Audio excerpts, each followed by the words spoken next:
So hello guys and welcome to this Oldhim deck tech video. So the Skirmish season is now somewhat over and LSS just announced that there is going to be a Bleach format in Worlds. So I was thinking to make a review of the deck I played in the recent Skirmish season. If you want to participate in Worlds or have a local Skirmish or Bleach season over your spot, you might want to check this list out. So I played on 4 different skirmishes. The list was not exactly the same, but that's the final product. I made it 3 times into the finals. I won once and made one top 4. So I think overall the deck pretty much performed pretty well. So I wanted to share that since I won't be able to join Worlds. So have fun in my place. So let's do a quick review of the list. So this is somewhat what you would call a bit more aggressive Oldhim list, not a traditional deck. After the banning of Siege of Agony in Bleeds, Oldhim was not that popular, but I still think that Oldhim is one of the really strong heroes, especially because of Oakenold. This card in Bleeds is just phenomenal. And that's my approach after the banning of Siege of Agony. So a big, a small reference to the gear. So we have the traditional Arcane Barrier tunic that we will be playing against Wizards, the big hammer for SAR matches, and Crown of Province, Crater Fist, Tectonic Plating, Snapdragon Scalers, and Stalagmite, not Rampart. You don't want to be blocking a lot with this deck using a card to pitch and stuff, so that's why you always want to play Stalagmite, and the 2 points of life and the Frostbite of Stalagmite most of the time is way more important than having the fatigue approach. Still, your Oldhim, there are some matches where if your opponent cannot finish you off and you can keep pressuring them, the game might end up going to fatigue, but it will get into fatigue via the aggressive route, not that you will be block every single attack they make. So, we have a lot of elemental cards. We have Entankle for somewhat stranger choices, and E-Strike, and as you've seen, we run Snapdragon Scaler. So, what you want to do a lot of times with this deck is try to reduce your opponent's life total as fast as possible to that critical point where they will have to start using cards in hand. That's a bit silly for me to say, but I mean this is the game plan regarding that. You can just block with 2 cards and swing for 7. And if they want to keep the tempo and try to play with their full hand again, they have to take 7. And they can only do this like twice throughout the game. And that's somewhat your main game plan. And that's where E-Strike comes into play, because you actually sometimes want to set up the turn where you do like E-Strike into go again into another 7 attack like Autumn Stats or Oakenold. So this list does not have too many effects because of the amount of Autumn Stats we're running, and Endless Winter is not the end of the world if you are not fusing it. But it's the thing that we want to keep doing the sheer pressure against our opponent. So Sink Below helps a lot to give us the aggressive hand we want, to have the good mix of blue cards into threats, and Pummel just gives us this really forehand aggression that we need against so many matches. I've somewhat built this deck on the beginning with my considerations on Fi, because I thought it would be quite popular. That's why we have the All You Got. But they are probably some of the most switchable cards, even though That's All You Got performed pretty well. So let's head in and talk a bit more about each matchup separately. So, Fi. Fi is the it will be a Seer aggressor. So with this Oldhim list, what you want most of the time is you want to play second, and that really comes into play when playing against decks that also want to play second. But in general, go second and keep the tempo and try to never lose the tempo while playing this list. So against Fi, what you want to do is Fi doesn't like to block. That's obvious. and you can play the game where you block with two cards to not give them a too explosive turn and swing back with a 7 with an tackle, any strike, and autumn stats. And you will try during some point of the game try to snatch back the tempo if you have the really aggressive hand of Spinal Crash with Pummel, or Infused Okenol, or an Endless Winter, or the E-Strike with another attack turn. You will use your gear in order to try to buy the tempo into playing with a full hand and forcing them into the block position. So, something to really notice during Blitz is that armor against most of decks is way more important than actual life total. Meaning that against Fi, if they have like two cards in hand and they will swing for 3 go again, swing with a sword and a Phoenix Flame, and you want to play your 4 card hand, don't block with gear. It's it doesn't matter if your life total is 10 or 4 most of the time. It's somewhat more important to have the gear, so when he wants to do this huge turn, you will manage to block it. So keep in mind what you want to do in Fi is not let them be too explosive with Mask, or don't give them a huge explosive turn. But if they have been forced to use cards to block because you've attacked with Spinal Crash or something, or you did the Knockenold or something like that, or you pummeled them, and they don't have their full potential, they're not as aggressive, and that's where this deck shines playing against these aggressive decks. So if Fi doesn't get too explosive, also keep in mind that you want to use Stalagmite to prevent more than just 2 points of damage. It's a bit easier when faced off against Fi to see how many resources they have left, so you can see that if you block with Stalagmite at this point, they won't be able to make the next attack they have in hand, or they won't be able to swing with Phoenix Flame.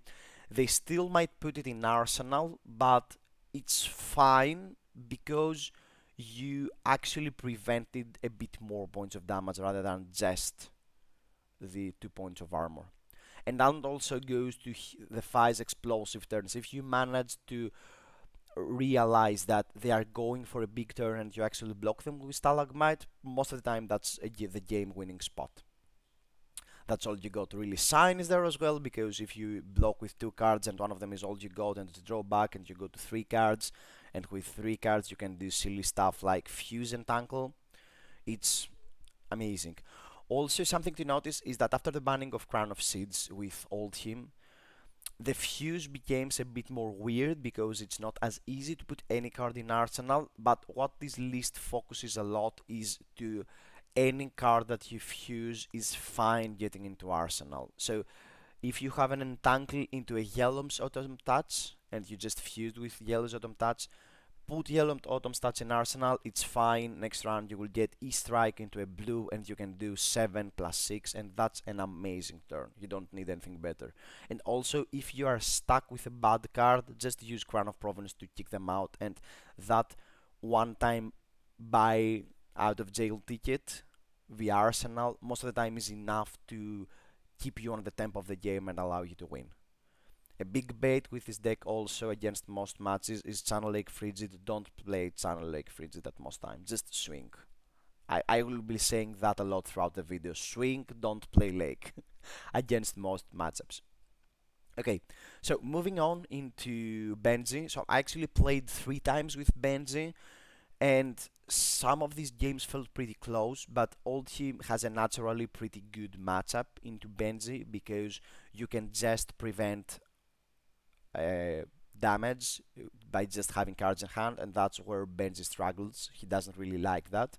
And you can play your 3 card hand are really aggressive sometimes, and Benji has to block the Spinal Crash. You can set up defense reaction on Arsenal, and that's pretty important when facing Benji.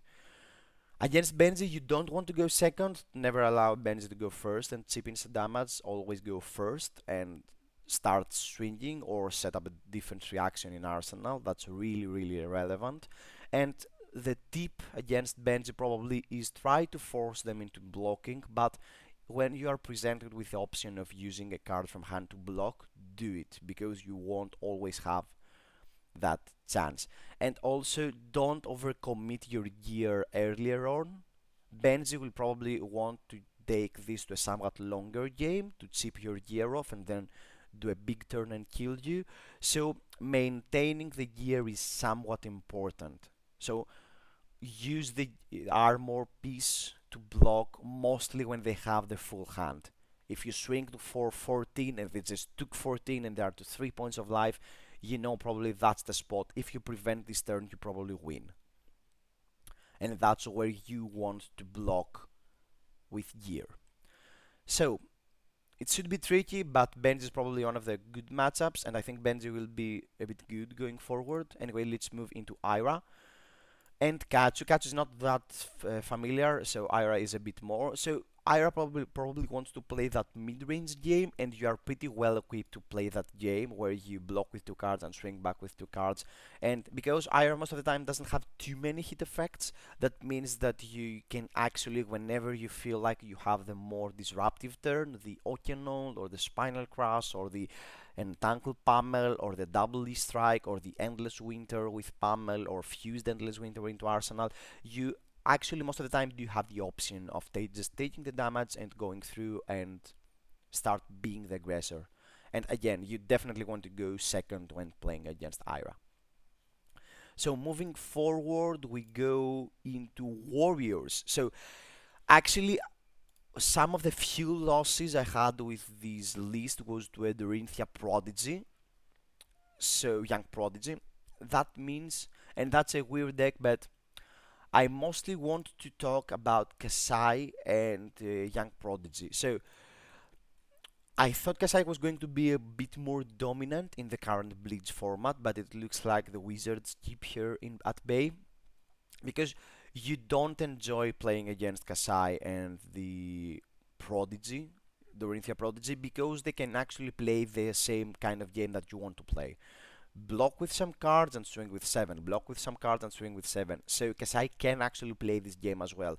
So we have to change our game plan a little bit because we actually want to force them in a position where they have to block more, and it's easier to get the decision against Kasai if you want to block or not, if they have little lower cards in hand in the arsenal.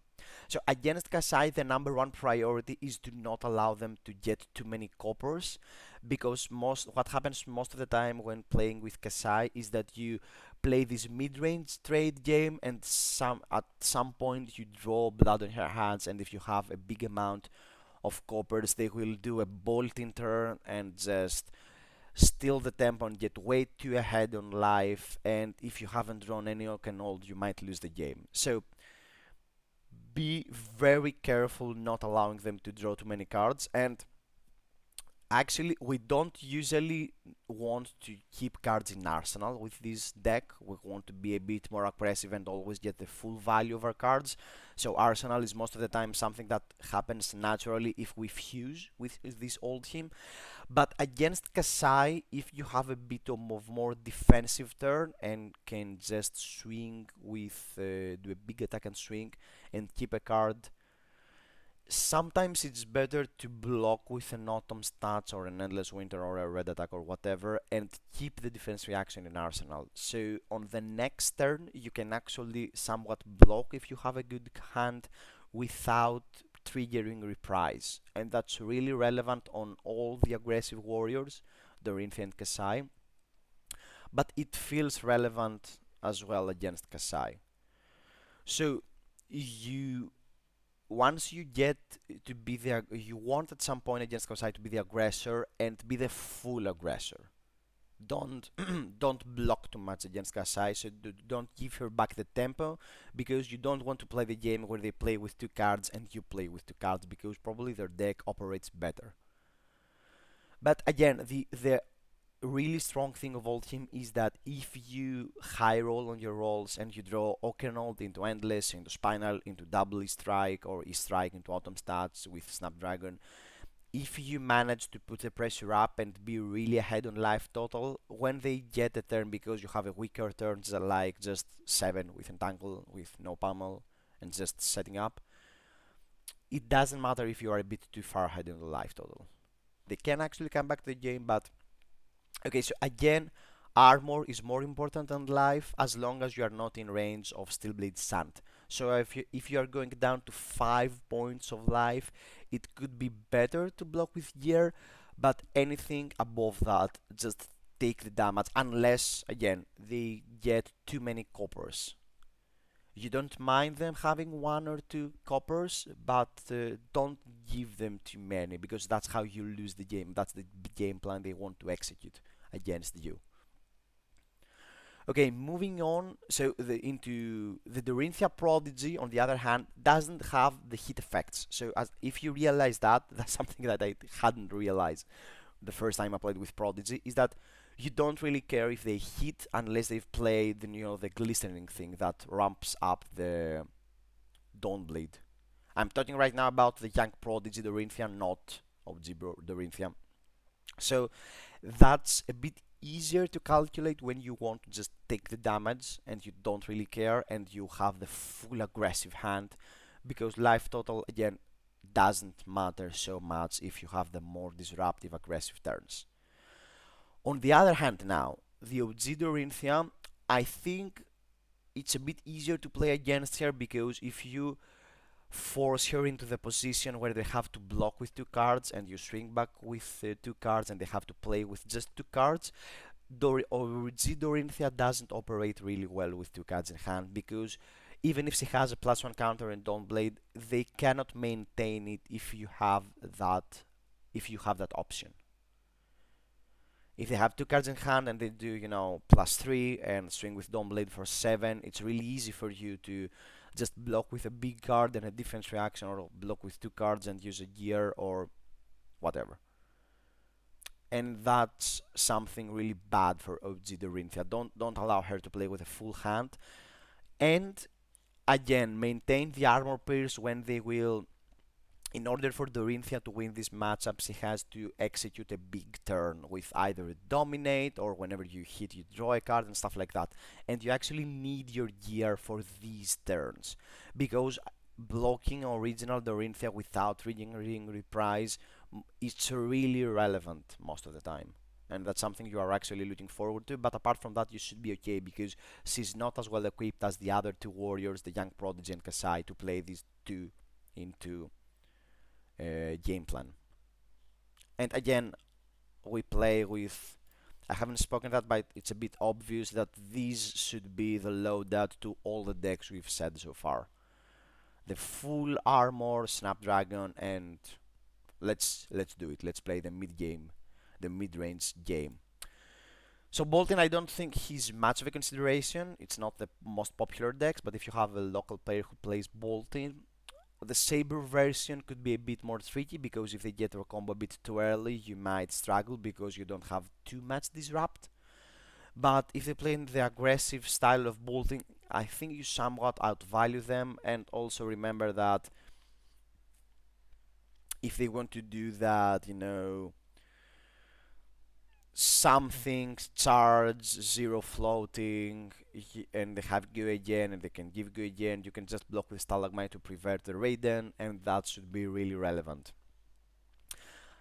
I found out that in most matches where you actually use Stalagmite twice to block an attack, you are way too ahead for the other player to play the tempo game.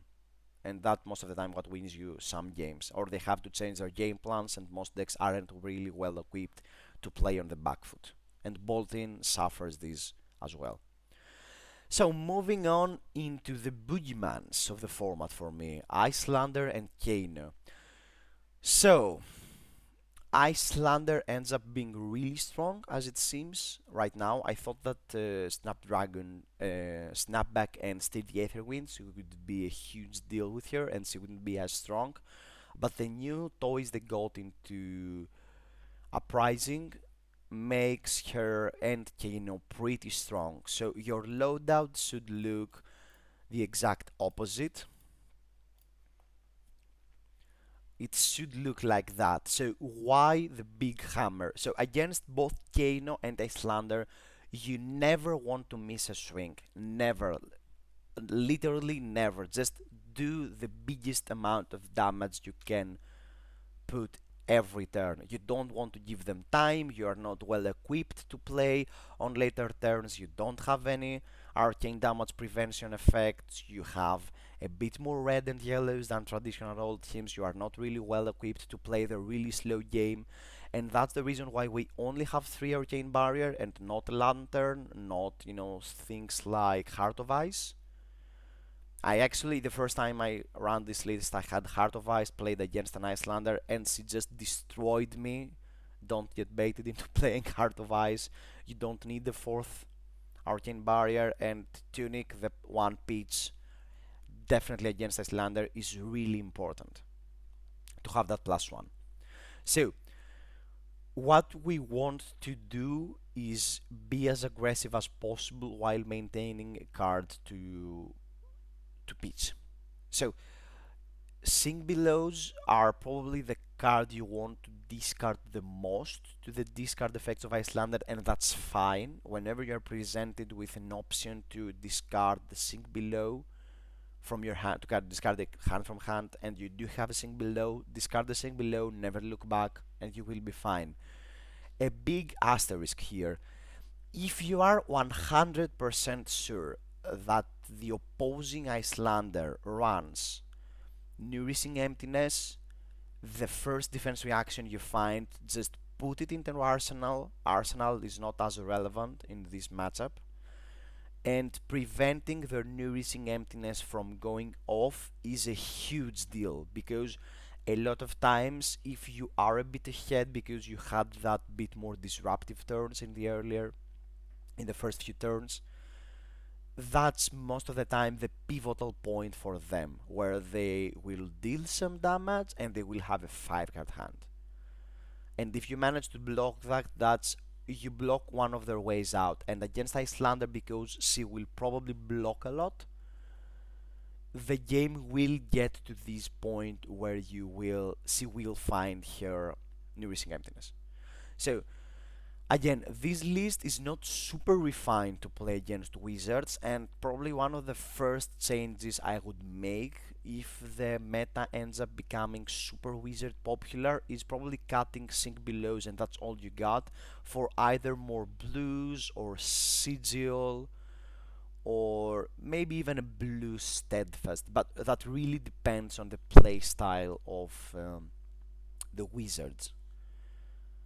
So that's something to keep in mind. Also, Glacial Footsteps is somewhere one of those cards where it's not as relevant on the wizard facing against wizard. So again, that's another blue card where if the meta ends up being too much wizard dominated, that's some of the cards where you could be looking to cut. Okay, so that's it. Be aggressive. We said that like 14 billion times. I hope that goes through. And of course, never allow a Icelander to go first. It's the one matchup where you want to play first. And don't care about giving them a mulligan. Swing on the first turn. If you have too many reds, toss them away with Sledge. It's a bit more relevant. And because you can actually attack their deck as well, so having them start -2 cards in deck in order to give them a mulligan, and you having a Seismic Surge, and oh, you don't have a Seismic Surge, my bad. So just giving them a -2 cards in deck with Sledge, it could be relevant. It could be relevant for them. So just swing if you have not such a great hand. So anyway, moving on into Kano. So Kano should be a bit easier because it really comes to this relevant point where having lower life total matters. Because at the earlier turns of the game, even if you don't have too many blues, taking 6 with an Arcane Bolt, if you deal a huge amount of damage on your turn, it's somewhat fine. Because Kano needs a bit set up, or you need to be about 10 points of life. So if you get too aggressive and never allow them to set up a huge turn, you should be fine. Most most of the time what will happen is Kano will try to go into that setup, the big turn, in order to, when you get this more red of a hand, swing and try to kill you from that spot. And if you play it a bit safe, you should be fine. If you get too much of a life lead, don't get too greedy with your attacks. If they have an energy potion, a counter and tunic, card in arsenal, 4 card hand, it could be better to just swing with a sledge rather than pitch your whole hand into Spinal Crush. So that's something to keep in mind. Again, if you are 100% sure that Kano is running Nourishing Emptiness, the first defense reaction, and it's a bit easier in this matchup to have a card in Arsenal, put it in Arsenal, it will save you, I guaranteed. And if not, Sink Below, the best use of Sink Below probably is to use with Enlightened Strike. If you are a bit of a scary cat, and sometimes being that pays off, I don't think it will be too relevant to lose your Arsenal spot forever, so putting a defense reaction in Arsenal. Because most of the time you Kano will strip some cards from your hand on his turn, so you will use the rest of your resources to swing if you are on a bit of life lead. So having card in Arsenal is not that much relevant most of the time. Anyway, Kano should be a bit more fine, but again, if it's a Kano dominated meta, swinging Swing Below into a Sigil of Solas makes the deck a bit more clunky, which is a bit relevant when playing an aggressive deck, but it just pays so much, not allowing the Kano player to calculate correctly how much life, how much damage they have to deal. It's really, really relevant. So moving on, we will go into another weird matchup where it's the Guardians. So again, against the Guardians, you do like the bigger hammer, even though Stalagmite is a bit points of armor, but the Frostbite is not as relevant, so it's a bit more fine. So this list is not super equipped to play against Guardians, and the bigger card we're missing is that we have Glacial Footsteps instead of Staunch Response, and in general we don't have Staunch Response in our list, and that's really relevant because it's really relevant to have a good defense reaction in Arsenal, because most of the time that's how you win games. On the turn they do the really disruptive attack. If you block it and manage to swing back, that's most of the time what will give you back the tempo and might win you the game. Still, because you are a pretty aggressive deck, it's a bit easier for you to steal the tempo. And if you start playing these 4-card hands and they are forced to block and just swing with hammer, and for instance Oldhim, or even Bravo and Valda, it's way easier to just take the 6, take the 4, and do the huge turn where you will go like Entangle fused with Pummel, or Strike into unfused Oakenold, and these are all amazing turns that you don't really care that you took the 6 damage. Again, armor is way more important than life, keep that in mind, and unless you have a really important turn, if they have the Frost Hammer, don't care about it so much. But I think most old teams will run Sledge rather than Winter's Wail in this match. So that's a pretty common for older old team players when they played in Bleach. So again, Sink Below, that's all you got, might not trigger his effect, but having a yellow defense reaction that you can either pitch for a pummel or put in Arsenal is really versatile, and it's really relevant against all of the Guardians that if they present you with a turn where you can just take you have 2 cards in hand, a blue, a yellow, a Spinal Crush, and a defense reaction, and they swing with hammer for 6. You have no cards in Arsenal, take the 6, put the defense reaction in Arsenal, swing back with 9, and trust me, it's way more important to have a defense reaction in Arsenal rather than having 4 or 3 points of life, and that matters a lot. Because definitely against Bravo, because what they want to do is reduce you to a life total where you actually die. So Against Bravo, if you manage to block their bigger attacks, you should be a bit more of the aggressor. They might have to take a turn off, and that's where you will be really aggressive. And also, something to keep in mind is that Tierra Sander is really threatening with Sledge. It's a 7 dominate, something that we are not used with Oldhim. So it's another huge threatening attack, especially if they have no gear. Again, if the meta ends up being a bit too Guardian heavy, on your local meta, probably the first card you can switch is the Glacial Footsteps into a Blue Stones response, and that should help a lot. Never get baited to play this card, never. Literally, if this card had no text against 90% of the matches and it was like 3 block, ice, blue, we wouldn't care about anything else at all in this list. Don't play this card, you don't really care, always attack.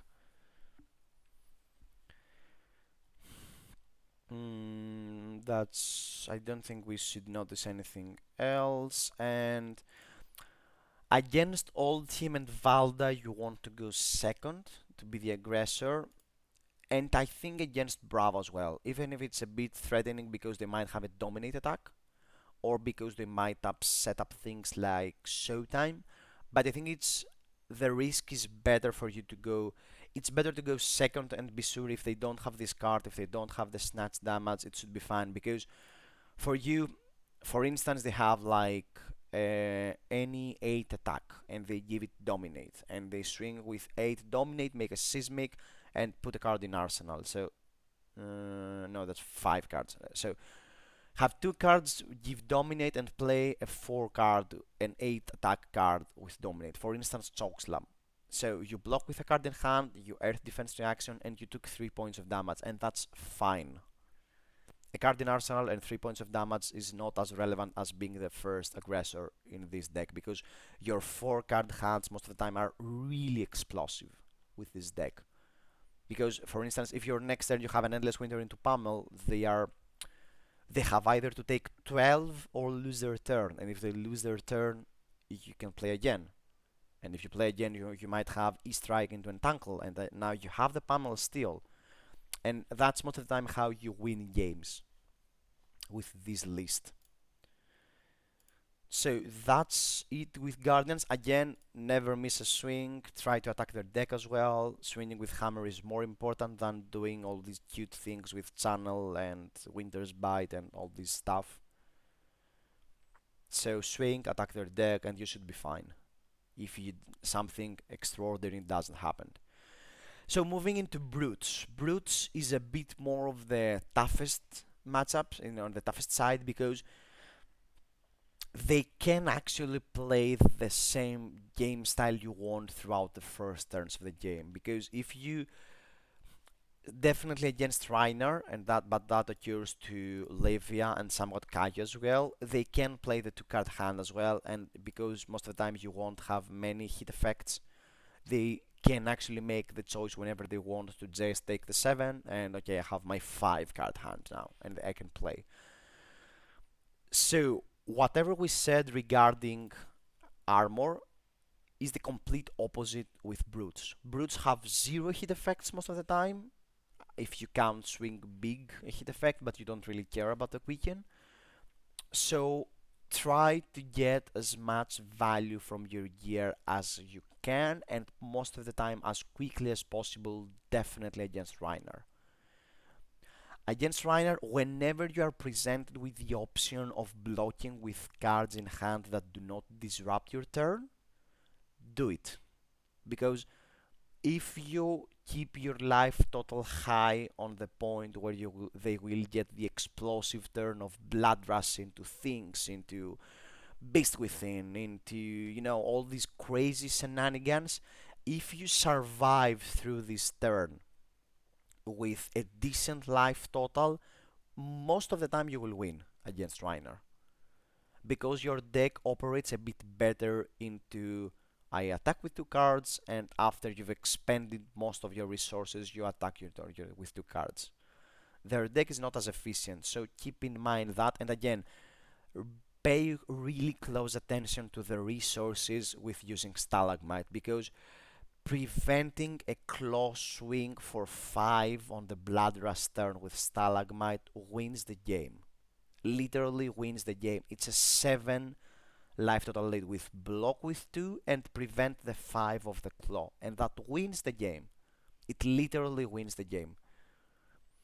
So try not to be too greedy with your life total, because being on 12 against a Rhinar having full gear most of the time is a mistake, because if they do their huge turn, suddenly you are not able to fully block, you are 3 points of life, and right now they just have to draw twice the reaction and you're dead. And that's not a sport where you want to be in. That's how Rhinar cheeses some games out. So that's it with Reiner. If you pay close attention, you should be fine. And if you disrupt their big turns, you should be fine as well. Because, again, you have a lot of tools to disrupt them. Keeping a card in Arsenal to block with a defense reaction, keep a defense reaction in Arsenal is somewhat relevant, as again. So probably in the first few turns, if they just do like 9 double intimidate and you lost all the good cards you want to play with, somewhat block a bit with the gear without using Stalagmite and Crown of Province, just using Crater Fist and Tectonic, take 5, good 15, and have your 4 card in hand where you do something like Spinal Crash into keeping the last card in Arsenal is a decent turn, because right now you know on the next turn that you will be able to keep your life total higher because you have a defense reaction in Arsenal. So, moving forward into Levia, and again, sorry, against Reiner, you don't want to go second, you don't want to give them that cheap damage, you want to go first, swing, set up, and go on. So against Levia now, definitely go second against Levia. If you go first, never attack against Levia. Don't let her get these easy cards in her graveyard. And it should Husk is a really important piece of armor in this matchup, and it ends up being a bit relevant because blocking for 6 on the critical turn is really huge. And what you really need to pay close attention to is that if they are most of the time in the mid game, they will need to keep a hand in order to preserve blood depth. So that's what you should keep in mind. That if you have an aggressive turn, even if you go a bit lower in the life total, if you are 100% sure that you can fully disrupt them so they cannot keep a card in hand to take damage from blood depth, that's most of the time how you win games.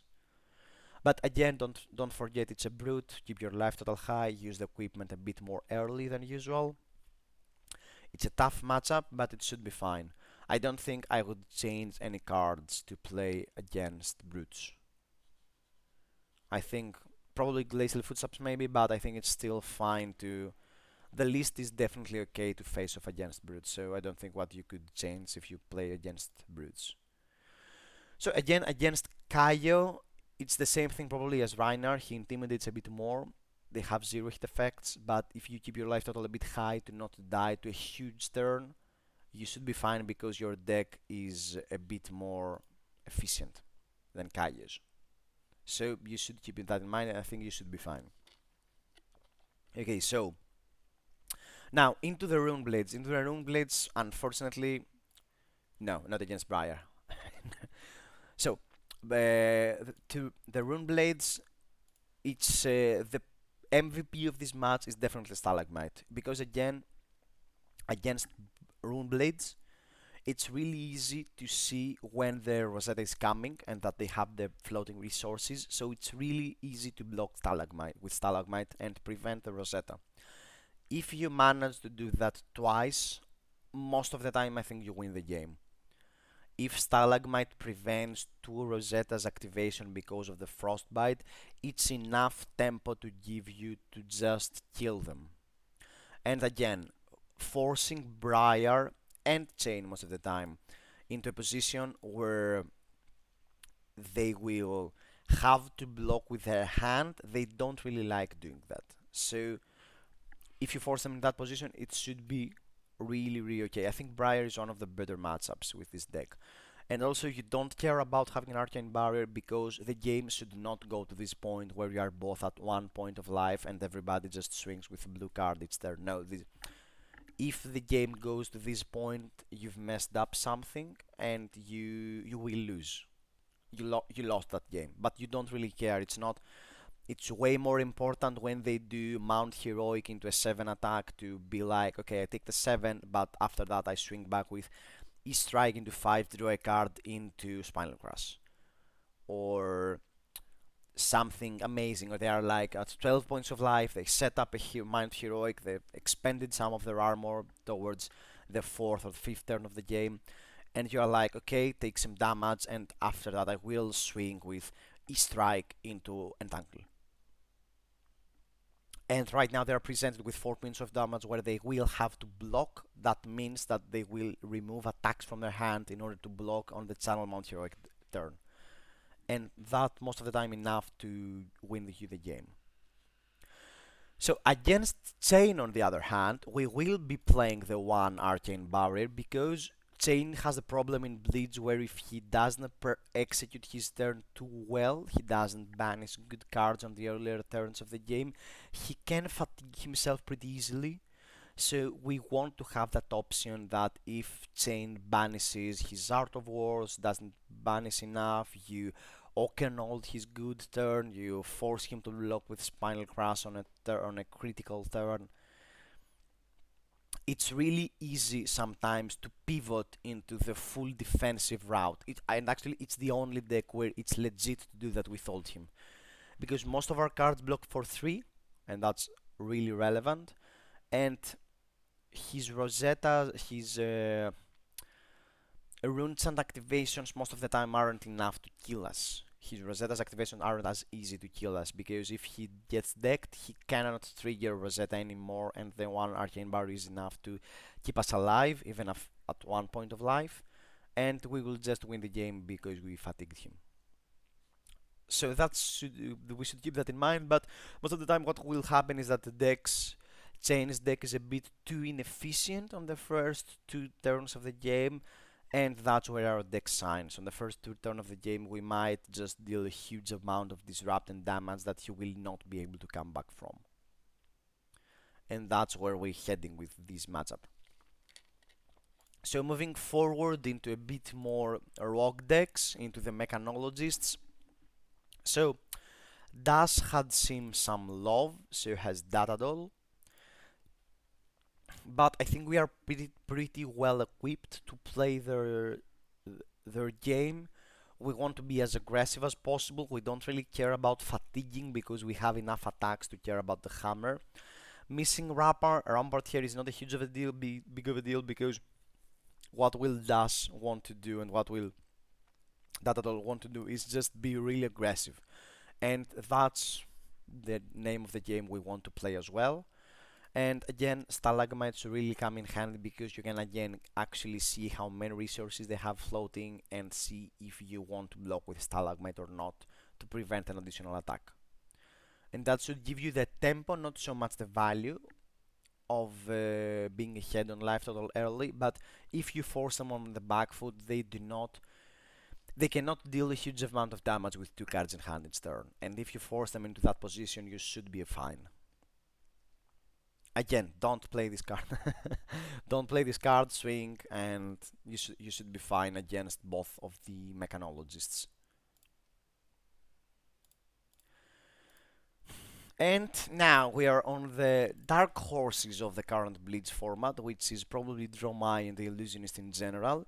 So I haven't played much the matchup of Dromai, but I think the thing is that it doesn't have that much time with the lower life total to set up their too many dragons, and Oldhim traditionally runs a bit too few poppers, but we have Yellow's Autumn Stats and Glacial Footsteps, which are, let's say, 4 more than anticipated.